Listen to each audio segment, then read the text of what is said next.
Hello, everybody. Welcome back to Can You Put Me on Guest List? I'm Katie Knight, and this week's podcast is brought to you by Ableton Accelerator, a beginner-focused online course which reduces the overwhelm and frustration of learning electronic music production. And let's all face it, who wants to feel overwhelmed or frustrated when you're trying to learn something new? Exactly, nobody. So Ableton Accelerator will provide you with more than 8 hours of video lessons on technical fundamentals, learning the sound, building a track, mixing and mastering, and much, much more, plus an exclusive sample pack from Production Music Live. So if you're a DJ wanting to make your own tracks, or, you're just looking for a nice new hobby, then head over to theaudiojourney.co.uk for more info and to check out all of the packages that they're offering. Now, I have a really cool show for you guys this week. Today, my guest is Kane Michael, who is a DJ, producer, and also editor and presenter for Magnetic Magazine. So for anybody that would like to get into music journalism or content creation, or you're already a journalist, I think you'll really, really enjoy this conversation because we talk about how he got into music journalism, how he prepares for interviews, and thinking of the right questions to ask, which is always something that I'm always thinking about and always try to think of new questions. So I found that really, really interesting to see somebody else's point of view and the kind of questions that they ask. His podcast for Magnetic Mag in Conversation, which is really, really cool. We also speak about content creation for big platforms like Magnetic Mag and what do people want to see right now? Do people want to carry on watching live streams and Instagram live interviews, or do people want to see another side of the artist and how they live? So we cover all of that as well. And we also chat about what Kane thinks that the dance music scene in LA, where he's from, will be like after COVID-19, and a lot more. This was a lot of fun. I really enjoyed this show. I think you guys will as well. And if you do like it, please remember to subscribe and to share with all your friends. And here's the show. Kane, how are you? I'm great. Just making the most of this whole global situation. How about you? Yeah, I'm good. I haven't found it easy, but it has been quite nice to like spend this time at home and just kind of have a bit of a pause and kind of check in with yourself, Yeah. We're on phase 1, what they say now here in Ibiza. So as from last Saturday, we're allowed out on an evening. Oh, wow. We're allowed to be in groups of 10. So wow. Choose 9 friends, only 9. and some bars and restaurants are opening, but so we're it's the next step. But it seems quite strange all of a sudden. Like, yeah, I know. That. Have they been open for takeout, or it's now you actually go inside? Or well, actually no, that's a lie. They were open they would deliver it to your home, but you weren't allowed to physically go and pick anything up. And now they've opened to either pick up or you can sit down, but there's only like a few tables for each restaurant. It's like 50% capacity for each one or something. Oh wow. So I guess there's not really all that many people in Ibiza, is there? I mean, when it's like on season, of course there is, but really? Yeah. And do you know what? And I thought that exact same thing when we went out just a couple of days ago, and I was like, where do all of these people come from? I never thought that it would actually be this busy at this time. Yeah. Because we're entering phase 2, but you still can't go into restaurants. So what are you allowed to do right now then? It's so confusing because governor is saying one thing, but then what he's done is he's allowed counties to kind of make their own rules, I guess, or move at their own pace. And like yesterday, LA County said that they're keeping the stay-at-home orders for 3 more months.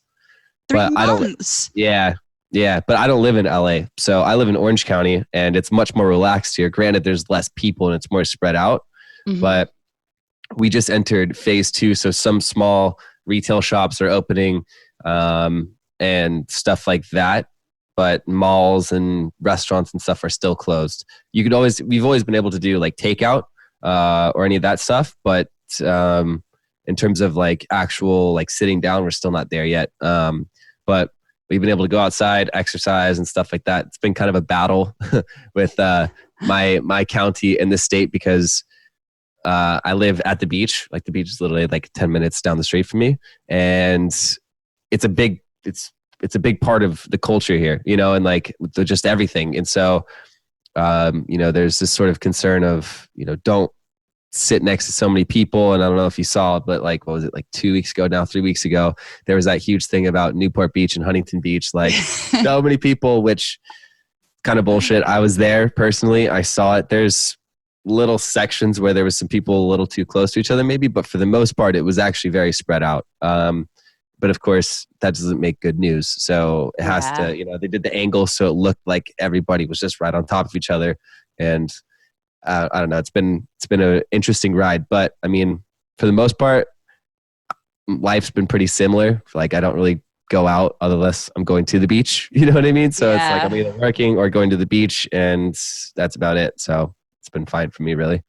That was actually something I was going to say to you. How has your work and your day-to-day changed? Yeah, it's honestly, it's been really the same. Yeah, it's just now I don't have, there's just less places to go. I can't go sit down at a restaurant, but for the most part, it's like, I mean, again, I either work on music, work on magazine stuff, or go surfing. And that's all I want to do anyway. Lovely life, really. Yeah, that's all I want to do anyway. So it's like, whatever, you know, I'm fine with it. Perfect. Yeah. How did you start out in music? What's your background? So it's been this October 4th. It'll be 10 years since I officially was like started on this journey. Went to high school and didn't know what I wanted to do, and went to a rave, as you do, and that just instantly changed everything. I was like, you know, music has always been a big part of my life. I was in like metal bands and stuff when I was younger, and growing up, it was either surfing or music. It was one or the other, and music just sort of, you know, the thing with surfing is that it's the conditions are always changing and there's always varying factors, but music is always there. Always there, you know what I mean? And so I went to a rave, and it was literally like being struck by lightning. It just, everything clicked like right there for me, you know what I mean? And then again, I didn't want to go to school or anything because I hated school, and it was like, why go to college, university, whatever, if I don't like school and it's just going to end up costing my parents a ton of money and I don't even want to go, you know what I mean? It just didn't make sense. So once I went to the rave, I was like, holy shit, that's what I need to do. And so I started like looking up music schools and stuff like that. I went to a music school. I went to the event in June, and then October. So like 4 months later, something like that, I was enrolled in music school. And then fast forward, here we are. It's been a very interesting journey, but yeah, I mean, that's how it all started. But so when you were at music school, were you working at the same time? Yeah. What were you doing then? I was working at a surf. Yeah. So I was working at a surf shop then. You know, I've been working since I was like 17 years old, you know, which was like technically the legal age of when you're allowed to work without having to get like a work permit. So, yeah, you know, I've always been in like that sort of working mentality.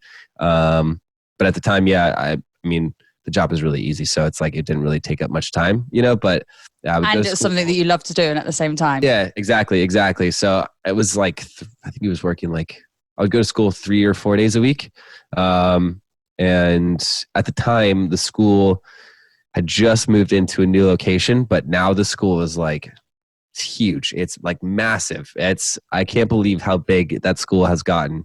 Granted, I mean, some of the people that have gone there are like some of the biggest people in like EDM, you know, Sorry, which school is this? It's called Icon Collective. Icon Collective. Yeah. So if you've ever heard of like Mac J or Jaws, like they went there and after I did. But it's just crazy to see, like, you know, once all the kids, you know, like dubstep and stuff, it's like in trap, it's like those are the genres that are like very internet based. So it's like you see one of your favorite producers, like, oh, that's where they went. Well, I want to go there. You know what I mean? Versus like when I was there, I found it from a word of mouth. A friend of mine had gotten mentioned in an interview by a guy that had gone there. So I was like, oh, that seems cool. Let me go check this out. But it wasn't like I already knew what it was beforehand. And yeah, it was a good time. But part of me wishes that like I could go back just to kind of see what they're doing now. Cause obviously the curriculum has expanded tremendously in over like 10 years. So, it's yeah. And how did you get into like the more journalism kind of aspect of it? So I was doing the DJ thing kind of on the side. I went to music school, but obviously it takes quite a while to really do anything in this industry. And plus like, it's just not even that, but it also just takes you a while personally to kind of develop your own sound or what you want to do. Like you could have all the information and knowledge, but it's like, I was 19. I turned 19 the day before I started school. So like I was still so young, right? And like still learning so much. So I was like, I didn't really know much about the industry at all, So I was just like still trying to figure out like what it was I even wanted to do, like what kind of music I wanted to make. Like when I first started, I was making like just uplifting trance music. Like that was it. Like I didn't give a shit about anything else. And then I turned into like progressive house, drum and bass and that kind of stuff. But like, where I was and where I went to very quickly changed because of, the people I met and that type of thing. But as far as journalism, so yeah, I kind of just kind of doing the DJ thing. And I was like, fuck, like I really want to get into the industry. I want to do something like, cause I don't want to work like something that's not related. So then there's a website. I don't even know if it's still around anymore. It's called edmjobs.com. I went on there and I was just like looking, I saw positions for like, I think Paradise Records was hiring like someone for something. I was just like applying for everything. Never heard back from anybody. But then Magnetic, they were looking for kind of like an assistant. And what I was initially doing is like, so I was like applied, like I was like, I want to do it. Like, I don't know. It's like, yeah, cool. We can't really pay you right now because it was still, Magnetic had started 2012 or 2013, something like that. And so at this time it was still pretty fresh.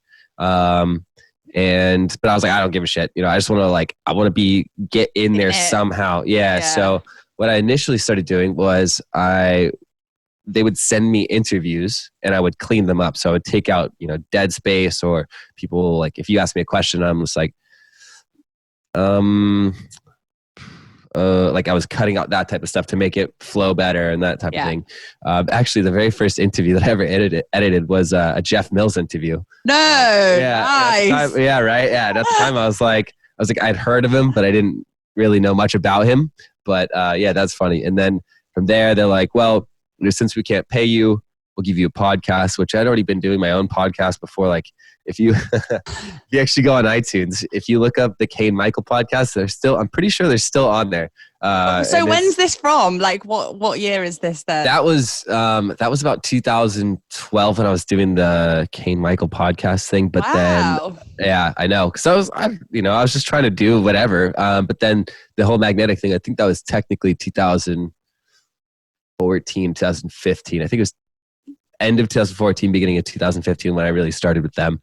And then I started doing a podcast with them. I got up to about 40 episodes and then kind of stopped doing it because I kind of got tired of it. But I also was trying to reformat it and do something I just never did. I've got some ideas in my head of like what I could do now. And I actually think it'd be really cool. I just haven't really worked on it yet. But in that time, towards the end of that, I started doing the my other podcast, In Conversation, and then I've just been doing that ever since. But in that time, then I went from they're like, hey, we're looking for a new gear editor, like to do reviews on hardware and stuff. I was like, well, duh, like I want free software and hardware, Send it all over, and I'll do whatever you want. Yeah, exactly. So I was like, yeah. Of course I want to do that. So then I became the assistant gear editor because we already had one. And then he left and then I became the senior gear editor. And then from there I became the assistant manager. So now I'm like technically number 3. although I kind of was like number 3, nothing really changed other than I have a better title. You know what I mean? And it's easier to get replies from emails. Yeah, exactly. Yeah. It's easier to get replies now. It's all about the title, isn't it? Yeah. Hi, I'm Kate. I'm the assistant general manager of Magnetics. Oh shit. Okay. Yeah. Definitely reply. Yeah, definitely. Yeah. Had you like written before or anything like that, or do you just kind of learn along the way? Not for a publication, but I started. How long ago is that?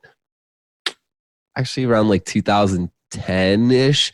I started writing on Facebook. These like you could write notes. These like really long sort of form. And I started doing this just because it was like I wasn't really journaling or anything, so it was almost like a form of like journaling and kind of just getting my thoughts out, and I really enjoyed it. Like it's funny, like the things that I like now that I didn't like in school, but I think it's because the reason I didn't like them in school is because I was forced to do them. You know, true, right? So and it's like I'm the same. I was rubbish. I didn't finish either. Yeah, it's like if you want me to do something, like you tell me like you need to do this, it's like I'm instantly like, no.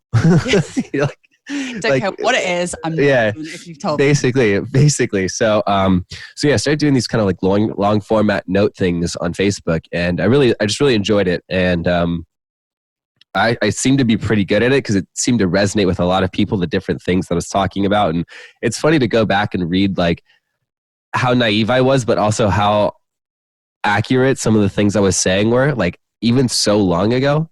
But so then from there, the first thing I did was I wrote a review on actually not these headphones, but the first iteration of them. And from there, like it did really well. The company really enjoyed it. And since then, I've actually kept a pretty good relationship with the company. They're called Phonon. You should check them out. But little plug right there. Go on then. But I just found that like I was very good at doing it because how I view reviews, because I still do them, how I review them or view them is how would I like to read a review? You know what I mean? Like I understand like the really technical stuff, but it's not always that enjoyable to read. But I also don't like just reviews that don't really give you information, because it's like, if I'm one of those people that's like, if I'm going to buy something that's like, you know, not cheap, obviously, I want to know everything about it. I want to know why I want to buy it, how much use I can get out of it, and whether or not it's actually worth buying. So I tried to voice my reviews in that way, that sort of middle ground of technical enough for the people that are really nerdy, they'll get enough out of it, and also for the people that are not nerdy, it's engaging enough to get them to want to actually buy the product or actually understand what I'm saying. You know what I mean? 100%. So I just found that that's my best way of writing. I think that is the best way of writing, or even doing anything. I find the same even just doing interviews sometimes. I think sometimes there's questions I think I know the answer to this question, but a lot of other people probably don't. So you've got to try and find that balance where it's not like you're asking silly questions, but at the same time, people can engage and understand what you're on about. Yeah, right? yeah, exactly. And like, you know, how many times have you been asked the same question where you have to like give the same answer, but like you're trying to entertain yourself, so you say it in a different way. So it's like, as an interviewer, I just always try and avoid that, because it's like, it doesn't serve anybody a purpose. You know what I mean? If you're getting asked the same questions, you're giving the same answers, and then it's like the interview's pointless almost. You know what I mean? What's the best club you've ever played at in the world?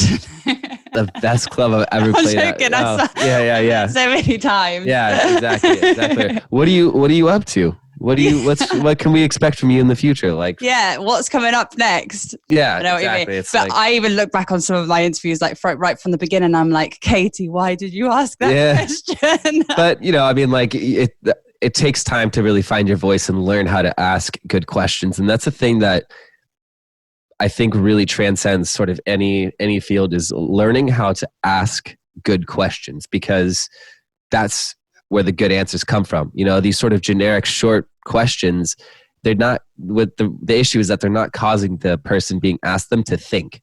You know what I mean? And so there's no value to the question. So the answer is of equal value, which is basically none. So I totally get that. Have you ever been like thrown on the spot and been like, interview this person without like any kind of background or anything like that? Yeah. I'm trying to think of who the last person it was. I can't think of who it was.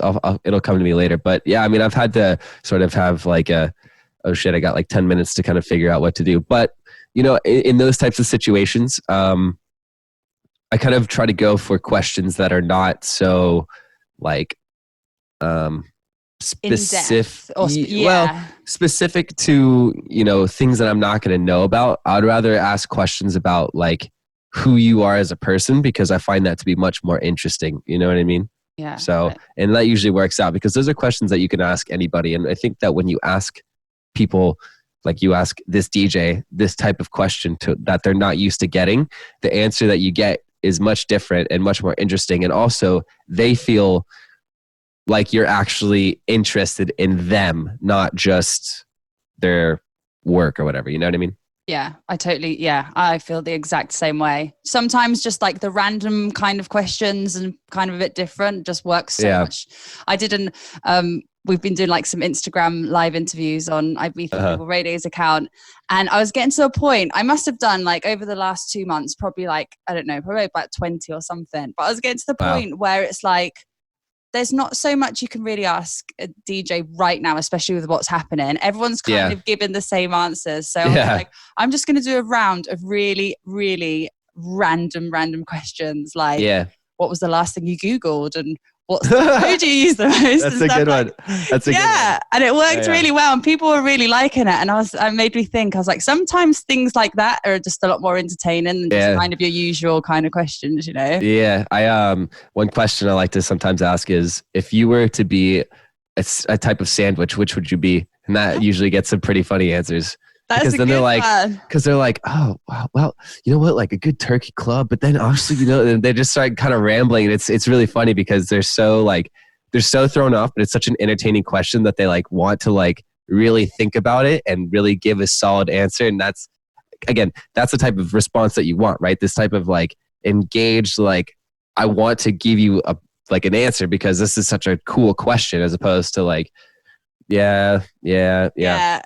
I once did, that reminded me of this series I once did at ADE. It must have been about 2015 or something. And because we were in Amsterdam, I did this this short video on asking different DJs if they had to be any type of cheese, what cheese would they be and why? I think I've asked that same type of question before.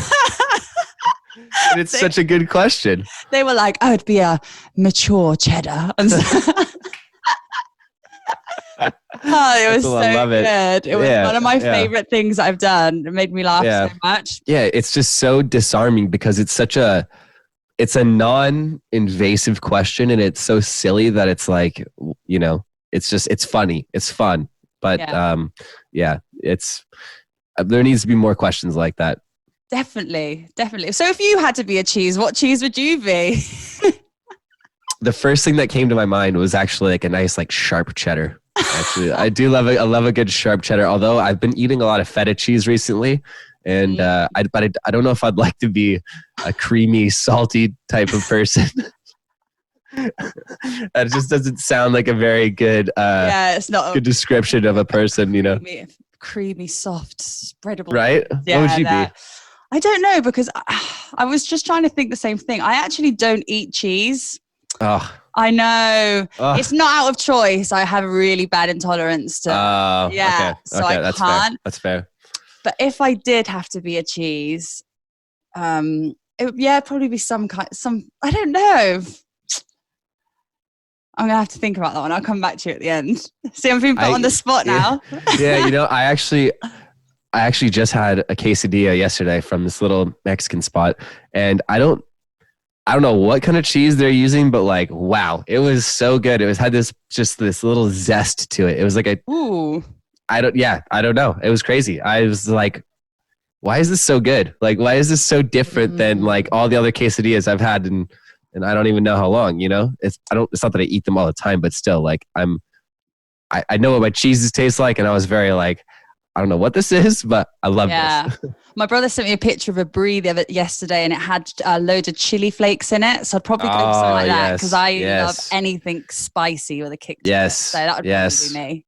Have you ever seen the show Hot Ones? No. Oh my gosh, this guy. So it's a YouTube channel called First We Feast, and they have, well, it's a brand, but one of their little segments is this show called Hot Ones. You should watch this. This guy, he interviews celebrities all across the board while eating hot wings, and it goes from very mild to like 2 million units on the Scoville scale, which is like death basically. And some people, like, you'll be surprised, like some people handle it, some people do not handle it, but I was like, this is such a great concept, interviewing people while eating super spicy food. The person that probably surprised me the most on that was Natalie Portman. Really? She is a boss. She handled that like nothing. I was like, I would love to do that. Like, I asked a friend, I was like, next time you come, we're interviewing and we're going to eat insanely spicy food. And he's like, he's totally down. That's such a good idea. I've seen another one which is like, oh, this is a bit different though, because it just depends how much you could drink. But it was like different shots, like different, and just how people, like how long people last. I'd be talking for ages because I have to drink a lot to get drunk. But yeah. My tolerance is so low now compared to where, like, in high school, I'd drink myself like days. But the only problem with that is that, like, some people could get like really like, you wouldn't want people to throw up or anything. Although that could actually add to it. It would be great. I do. That's a good point. That's a good point. So tell us a little bit about your podcasting conversation. What's the idea behind it? So it's a little bit layered, but really what it is it's just an industry focused podcast to kind of shed light on all different areas. A lot of the guests are DJs, but that's not my intention. You know what I mean? Because really what I want to do is create a sort of one-stop shop resource for anybody that wants to get into the industry in any form, right? Mm-hmm. Because outside of being a DJ, it's there's a lot of, what's the word? I don't know if mystery is the right word, but I guess that could be the right word. Let's just say it's the right word, right? Like, if you want to get into like what we're doing right now, like, how do you start? I got lucky because I found that thing on EDM jobs, but like, how do you get into how do you become a promoter? How do you do anything, right? There's a lot of people, these that are successful, they had to kind of kick and scratch their way up to the top, which is great. But it's like, if you can sort of bypass that and get firsthand knowledge from the people that are at the very top of the game, that'll help you, tremendously. And like I said, it's not meant to only be DJs. That's what my guests have been recently, but I really want it to be for anybody. And then eventually I would like to write a book with all of the interviews in sort of like a handbook type of thing. You know what I mean? Yes. Because I think that would be really interesting. And then it's sort of broken up into chapters, promotion, stage and lighting, engineering, DJ, all of this stuff. You know what I mean? Yeah, so, I love that idea, and that's really funny because I actually had a similar idea, but really, just with it's not the same. But so, because my podcast is called "Can You Put Me on Guest List?" my last question at the end is, "Do you have a guest list rule?" Which I'll ask you at the end. So I was thinking about doing a book just of all of these guest list rules from people. Yeah, that would be awesome. That would be awesome. Coffee table book, Yeah. No, totally. I think, and the other thing is that, this is sort of a bit more directed towards DJs, but it carries over everything, is that a lot of times we see these people as sort of just machines, right? Like, they're just names and brands, and we don't know anything about them other than if there's some sort of scandal about them. That's it, right?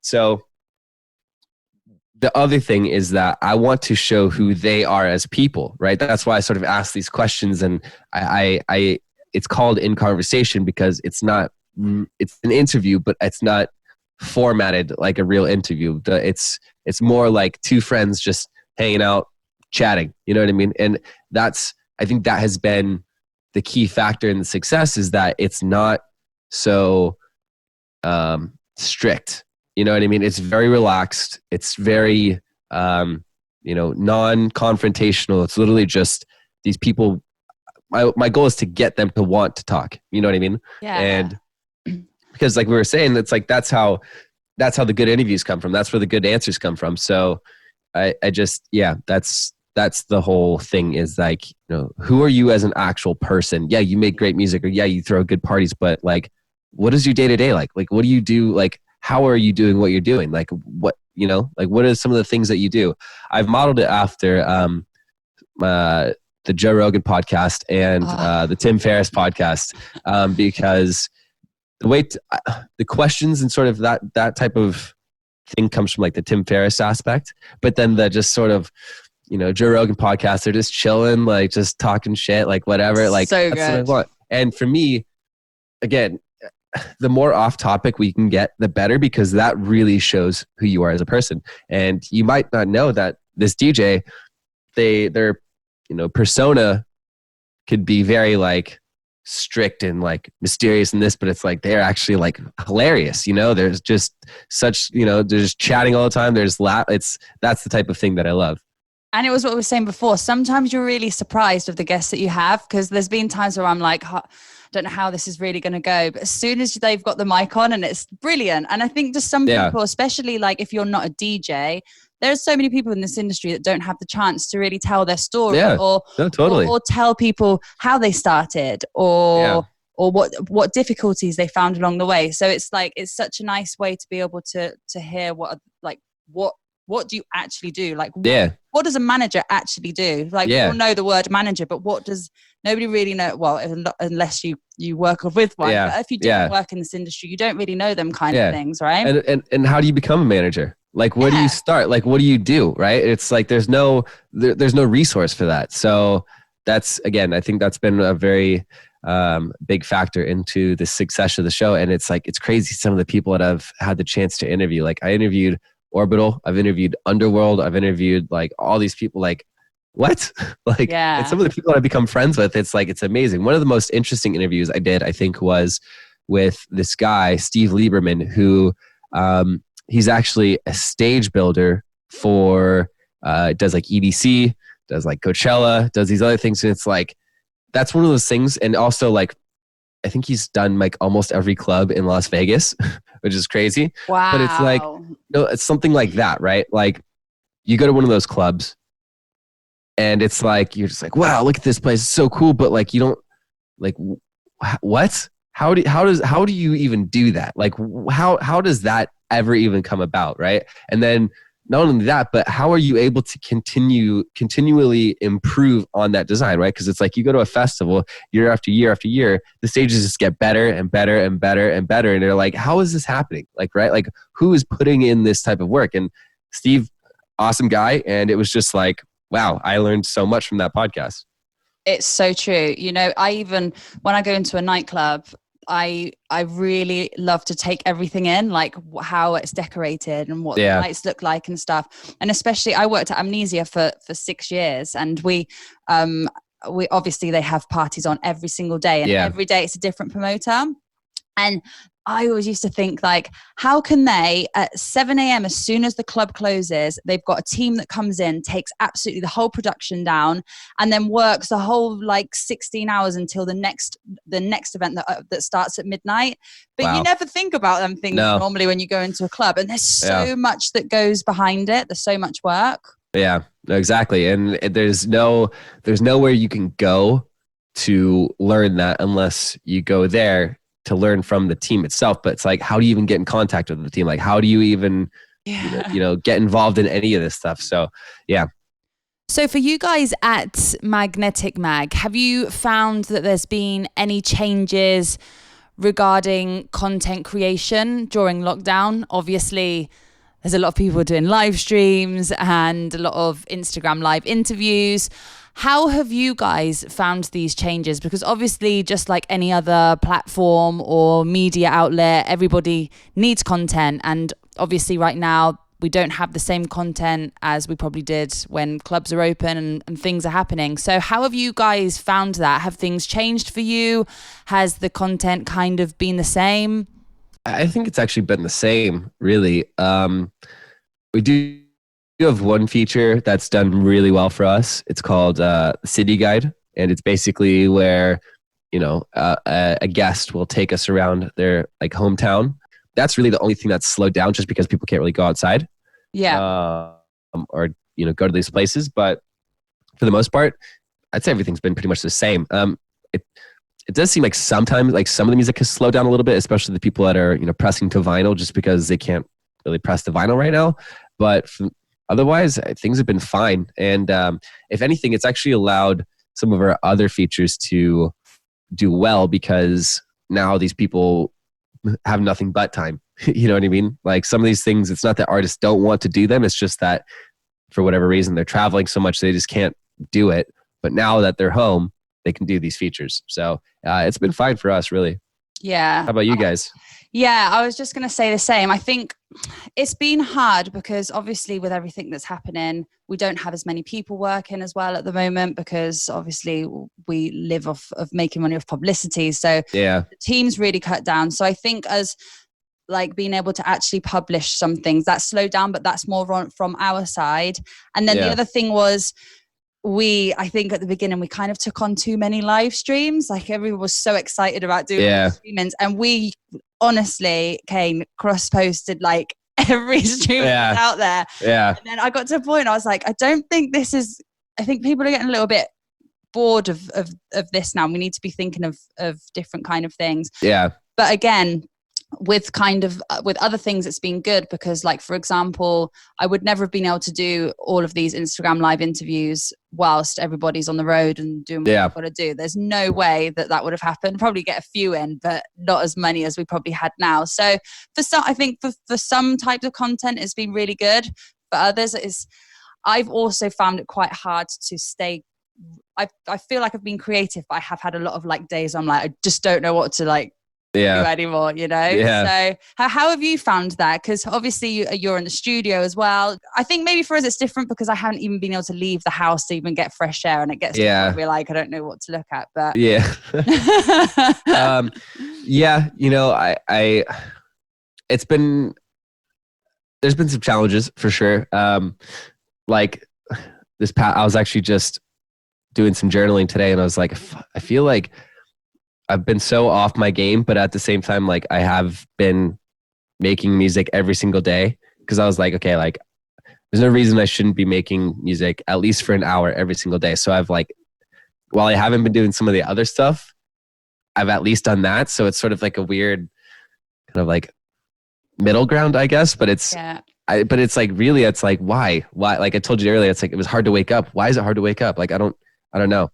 So, in terms of being creative, I mean, I would say that actually overall, since everything started, I mean, the quality of what I've been making has been much better, but there's definitely been quite a few gaps of like consistency, and that's I'm always trying to be consistent, but for whatever reason, I'm just not, and I don't like that. But I'm trying to do every single day at least 1 hour a day of creating, because really there's no excuse not to, right? And like some days, like last night, I was like, oh God, I'm so tired. Like I don't even want to make it. But I was like, no, I have to do it. As soon as I sat down, I started having fun. I was like, why is there this resistance? You know what I mean? But I think it's because it's sort of like that paradox of choice.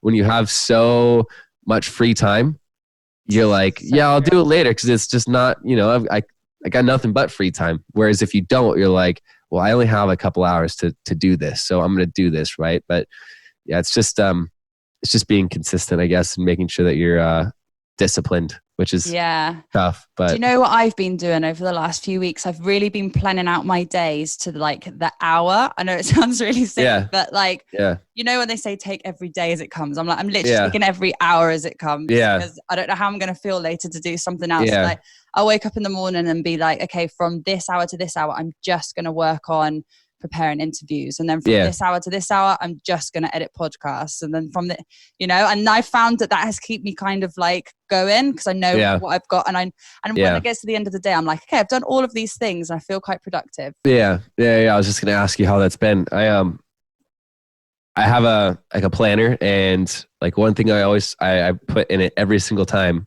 is that I write like, check your planner at least 3 times today. So that way it's sort of like, I remember what I'm supposed to be doing and there's no sort of like downtime, I guess, but hasn't always been the best. Like I haven't always like done it. And I'm like, shit, I didn't even check the planner 3 times a day, but I haven't done it hour by hour because sometimes I find that like, if I get in the middle of something, it'll end up taking longer than I planned. And it's like, it's not really one of those things where I can just like stop. Yeah. You know what I mean? That's like, oh, well, time's up. I got to move on. It's like, no, this has to get done right now. Yeah. But overall, I think, I probably should do the hour by hour thing. Try it. It works for me, but I'm a bit of a freak. So do you think some of these, like, obviously all these people are doing all these live streams and Instagram live interviews and stuff. Do you think this will be something that will kind of stick? Or do you think it'll get to a point where everyone will be like, I don't want to do live streams, just kind of go back to how we were before? I think it will stick, but I think that if people have the option of going out and going to a club, they'd much rather do that.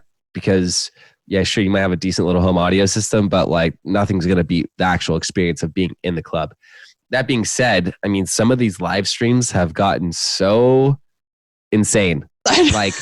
like the quality, it's like, are we at like a fucking festival stage here? Or like, what is going on? It's like, it's amazing. And it's like, I mean, I wouldn't mind watching that, you know what I mean? As opposed to like some of these people are just like in their little home studio, which is also cool. That's totally cool. And I think it also depends on kind of like what your mood is, like what you're into. Cause some of these people are also doing them like in pretty cool little locations. Like they'll do it like on a big balcony with like a nice view in the back. And it's like, that's pretty nice, right? Kind of nice to see what everybody's house is like as well. Yeah, exactly. Exactly.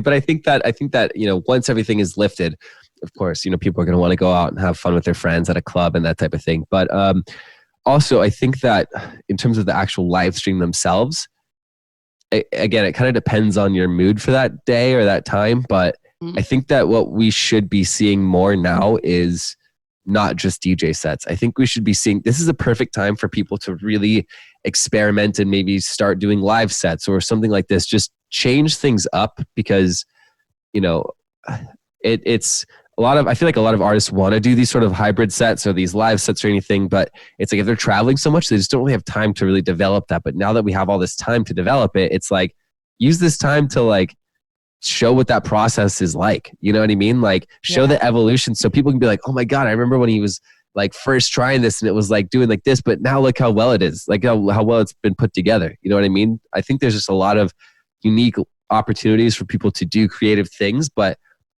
doing a DJ set's just so easy that people are being lazy and not really. And because everybody else is doing it, everyone's like, maybe I should be doing it as well. Yeah. I, what was this? Maybe 2 or 3 weeks ago, I did my very first live set ever, which was something I had actually wanted to do before the end of this year. Obviously with the shutdown, wasn't going to happen at a club, but then I had the opportunity to do it on a live stream and it went super well. And I was like, oh my God, that was so dope. And it's like, you didn't really have, it'll obviously change if I do it in a club because I had access to all of my stuff, but still it was a very good first sort of attempt at it. And I had a lot of fun. Home. Yeah, it's my, like literally right here. It was a first kind of trial run. It went really well. The crowd loved it, or the audience, whatever. And it actually really got me thinking like, oh my God, like I can really develop this. You know what I mean? So I love how you thought of that word then, crowd, audience. It wasn't really a crowd, but but it was, I mean, in the audience, their main reaction was like, wow, this is so refreshing just because you're actually seeing someone do something, you know what I mean? As opposed to just mixing tracks, which is cool, but it's like, how often have you seen that? You know what I mean? So it was pretty cool. And I think that I would like to see more of that, more creative stuff. You know what I mean? Like maybe they're mixing and doing live painting or just something different. You know what I mean? Something, I want to see who you are as a person, not just the same typical DJ set that I see you play all the time. Or even if they are going to do a DJ set, maybe do something like an 80s set or a jungle set or just something so different that we're not used to seeing, because now's the opportunity to do that. You know what I mean? Something out of your comfort zone. Exactly. 100%.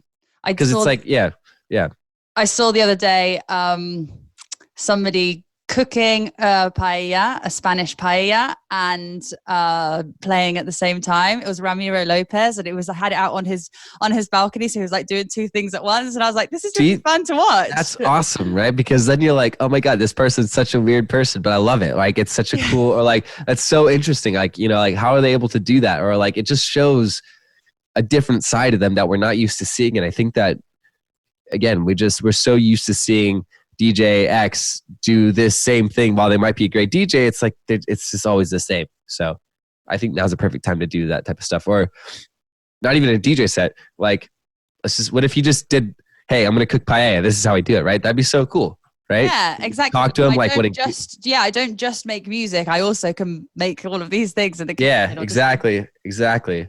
I also think that there'll probably be some DJs where they're just like, having the best time, just not doing anything, can be like, I'm always on the road and this is just the perfect time for me just to be with my family, and I don't want to do any live streams or anything. No, totally. I mean, that's a very reasonable thing, because again, this is an opportunity like we've never had before. So, I mean, yeah, it's painful for some people because they aren't making any money, but at the same time, it's like, this is probably the best opportunity to focus on improving your artistry and working on your craft that we'll ever have.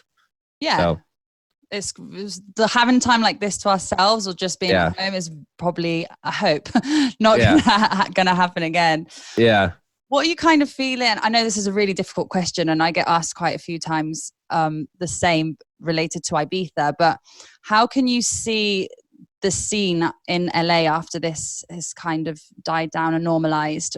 I think that it's going to take a while for everybody to kind of get back into the thing. Not necessarily because everybody's going to be so concerned, because there's for sure going to be a large group of people that are not going to give a shit. You know, they're like, I just want to party. Yeah. Which is fine, I guess.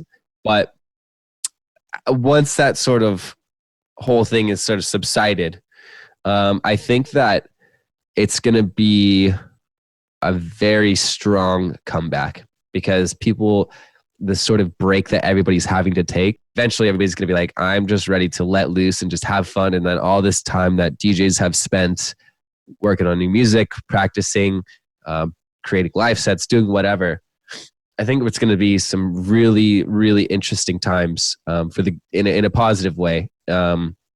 At least I certainly hope so. And I hope that this is the case everywhere, because again, like, how many times you've gone to the club and seen a cool DJ and like, yeah, it was pretty good. But like, when's the last time you went to the club and saw some sort of performance where you're just like, what? That was insane. And, you know, I think that this is, again, the perfect time for that to sort of incubate. And then when all this is done, I think it's going to be great. The only thing with LA is that we've got a pretty good underground scene growing, but there's not really all that many promoters compared to other places. You know what I mean? Like, the big ones here are 6 a.m., Incognito, Dirty Epic, and, you know, a couple little other ones. But those are like the big three. And I mean, they all throw great parties, but there's not really much outside of that. So, hopefully more promoters will come in. Hopefully we'll see more stuff, because it was before all this happened. I mean, I was saying that, you know, give it another year or two and LA will be probably one of the top 3 underground destinations on the planet, because have a huge history with it. I mean, the warehouse parties here are part of America's foundation of electronic music. You know what I mean? Like, obviously it all started here, went over to Europe, and then slowly came back over here. But when we were doing the warehouse parties, I mean, that was instrumental in putting America on the map, really. So obviously with the big clubs that came in over here, that the focus was taken off of the underground and kind of put into these big super clubs. But then, you know, people get tired of that. You know what I mean? People want more. Yeah, they want different stuff. And, you know, once the bigger artists started playing these warehouse parties, then other artists were like, well, I want to play those parties. Like the pictures, the reviews and everything. It's like, well, it's like an untapped market. You know what I mean? So I was saying to all my friends, you know, get over here, start playing as many shows as you can over here, and really establish yourself as like a kingpin over here, so that when the bubble, or not when the bubble, but when everything does finally kick off in the next year or two, you're going to be on top. This is going to be like one of your top destinations, right? Because it's like, this is where everybody wants to see you play. You've got a really passionate crowd. And I mean, who wouldn't want to go to the beach after the day after a rave, right? Like the weather here is great. So yeah, beautiful. So lovely over there. When's the last time you were over here? The last time I was over was, I think the beginning of last year. I was there for about just over 2 months, actually. Oh, wow. Actually, yeah. Do you know what it was? It was the beginning of last year because I started my podcast in LA. Wow. I bought all of my stuff from, what's it called? That massive... Guitar Center? Sorry? Guitar Center? Guitar Center. Yeah. I literally went in and I was like, I want to start a podcast, but I have no idea what I've got to buy. And they were like, okay, take this. And then I got them boom stands that weigh so much. And then I was like, how am I going to get this back to Ibiza? Anyway, it's all here now, but that was the time of it and I love it. Yeah. Just to finish, as I said to you before, do you have a guest list rule? Yeah. Show up. That's it. I mean, like, because, some of these places, they'll give you, a decent amount of guest list spots. Some won't, right? And if you're like, yeah, I really want to come. And especially if I have a very limited guest list space, like let's say they'll give me like, 2 to 5 guest list spots. If I have a handful of people that want to come, but you're adamant about coming, I have no problem putting you on my list. But it's like, if you don't show up, then you just wasted, that's kind of disrespectful. At least tell me like, sorry, man, I'm not going to show up. That way I can put someone else on there. But that's, I would say number 1. Number 2, don't be a kook because, if I'm. What's a kook? I've never heard that word. What is a kook? Don't be, I don't know how to really describe that. But the best way would be like this. If I put you on my guest list, it's because I trust you, right? You're my friend. I trust you and I want you to have a good time. But if you do something that makes me look bad when I'm trying to do my job, then you're a kook. Yeah, basically. Exactly. It's like now that's a poor reflection on me because of something that you did. And it's like, you got too drunk and were like causing problems or something. It's like, grow the fuck up. 100%. Like don't, this is like my livelihood. I don't go to your work and just start causing a ruckus, right? That's not cool. It's so yeah. Sometimes people forget that we're actually still working. Yeah. It's a party environment. Have a great time. And afterwards, we'll have we can get messy if we want to. But while I'm working, please be respectful to, my work. But then more importantly, the people that are helping me do my work. You know what I mean? Be respectful to the hostess or the liaison. Be respectful to the security guard. Everybody. You know what I mean? Just it's not that hard. Really not. And that's a very good rule, a good bit of advice there. Yeah, no, totally. And it's disappointing when people don't do that. Fortunately, it hasn't really happened that often, but still, it's just like no, this can't happen, Listen, thank you so much for your time to chat with me. I'm going to let you, what are you doing for the rest of the day? I've got some articles to publish and then I'm going to try and get over to the beach because there's some big waves right now. So I'm trying to get out there and enjoy that and just make the most of this day. It's pretty nice outside. So yeah. Sounds perfect. I know, right? Could be worse. It could be a lot worse. Yeah. Thank you so much. And of course. I hope to see you in person one day. Yeah, one of these days once all this is over. Fun fact, I've actually never been to Ibiza. I've been to London, Germany, Norway, like all these different places, but I've never been to Ibiza. And when I was younger, I always wanted to go. But then as I got older, I was like, I don't know. I would go just to say that I've gone, but you're over it now. Kind of. Yeah. I don't know if I want to pay $30 for a bottle of water. Oh yeah, I know. Hopefully we were saying that maybe after this has happened, hopefully that might change a little bit because people now can't afford to do that. But also it wouldn't surprise me if it didn't. Yeah. That way. I would say that one thing about this whole thing is I think it's going to be a good reset that was bound to happen in some form 100% or another. It's unfortunate that it has happened like this, but I think that, you're going to see a lot of people drop like flies because they weren't in it for the love. They were in it for the money. And when they come back, it's going to be tough to be charging a bunch of money for tickets or DJ fees or whatever. So I totally agree with that. Yeah. I think now is a really good time to think about the things that we do need to change and how we should change them for when it normalizes again. Even down to like sustainability and like plastic at festivals and prices and DJ fees and stuff. I was just going to say, some of these DJ fees are so high that it's like, it's kind of killing anything else. Cause it's like, you can't afford to book anybody else. And it's like, I mean, being from America, I think that everybody has the right to make as much money as they want to, if they can. But at the same time, it's like, you have to be sort of reasonable. And it's like, I don't know. I just find that some of these people's fees are just like, I know, it's unbelievable sometimes, isn't it? You're a DJ. You're a DJ. Like, chill. Exactly. Chill out. I totally agree with you. Hopefully. And then the downside is that some of these people, because their fees are so big, their egos become so big, and it's like, dude, you're a DJ. You're not saving like brain surgeon. No, like stop being such an asshole. Like, it's.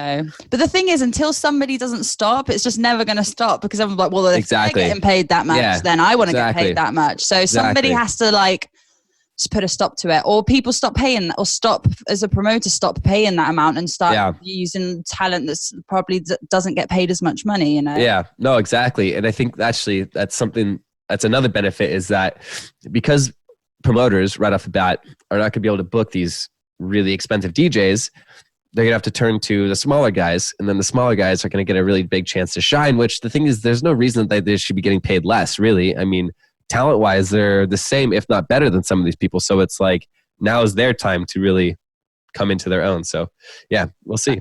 That's so true. That's a really good point. Thank you so much. All right, of course, Katie. Have a great day. Have a great day too, and I'll speak to you soon. All righty, bye.